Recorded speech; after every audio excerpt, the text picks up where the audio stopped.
Hey everyone, thanks for tuning in to Spectator Behavior. I'm going to tell you about week 3 of my 14-week journey through FBS games. And this week 3 includes games from Ohio State at Indiana and Bloomington and TCU at Purdue and West Lafayette. So I went to bed right after work that Friday, then woke up around 1 a.m., showered, ate, and made last-minute packing adjustments. I was on the road by 2:20 a.m., drove through the night into Indiana for a 12 p.m. kickoff against Ohio State, and I had to treat it sort of like an 11 a.m. game since I lost an hour into the Eastern time zone. Also, I am glad that I had a full tank of gas when I left, because when I went through a stretch of the farmlands, it seemed like it didn't have any exits for around 70 to 80 miles. I saw a really beautiful sunrise and full moon at the same time over Indiana farmlands with like the barn in the background and stuff. It was really cool. Definitely one of the prettiest things I've ever seen. I got to Indiana and I parked for free at the farmer's market area, and I walked around the farmer's market for about 10 minutes, then went to the downtown area. Saw a really crazy party going on over there. Ended up continuing walking from downtown towards the stadium, and it was a really cool scene with the frats. Everyone was really excited about Ohio State coming in for the game, and I ended up going to a couple of the main grass lots for tailgating. Was definitely impressed. It was a better tailgate scene than I was expecting. A lively tailgate as well, with Ohio State coming in for the game. Then I walked into the assembly hall where they had a radio station going on. I saw the basketball arena. Then I walked outside, and around the stadium, both the Indiana and Ohio State's bands were playing. So I saw them play and then went to the game. Talked to some of the super fans for Ohio State.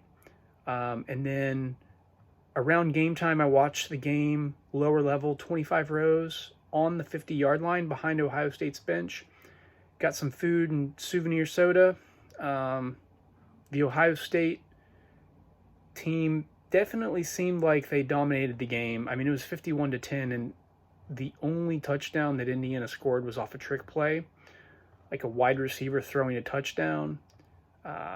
So I ended up leaving for the Purdue TCU game. Got stuck in traffic in Bloomington for right around an hour. I mean, it was really annoying. They have a terrible traffic pattern to get out of the area. So if you go to an Indiana game, be prepared to wait in traffic. But finally, I was able to get onto the road from Indiana 46 to US 231 North. Took me about 3 hours to get there, traffic included. As soon as I got to West Lafayette, I started to look about a mile and a half away for parking, and I started seeing $20 park here signs. Then I looked over to my left and saw people with Purdue clothing walking out of a neighborhood, and cars were parked there. So I asked the people if it was free to park there, and they said yeah. So I ended up parking there for free. Walked to some of the tailgates, and I only had about 30 minutes to really like walk around the tailgate there at Purdue. Heard the band playing outside the stadium for a little bit, and then walked into the game. Concession stand line was terrible. I was in line for 20 minutes, and then they couldn't take any more customers. They said there was something wrong with the system at that particular concession stand, so I had to re-wait in line for 10 more minutes. Finally, I got my food and souvenir soda, found the seat that I was sitting at, and it was a great seat, about 9 rows up on the 5-yard line. Let me tell you, this game atmosphere was one of the most surprising out of any of the 25 that I went to. Very good. Night games at Purdue is definitely something I would highly recommend. Purdue had to play their backup quarterback this game against TCU. Long story short, TCU ended up pulling away with the game. So after the game, I got some extra cups and ticket stubs, walked around the Purdue campus a little bit, saw this huge 18-foot Boilermaker statue outside the stadium, walked back to my car, and drove about 40 minutes to the hotel in Frankfurt. So that hotel was about $85, and on the way I picked up some Subway.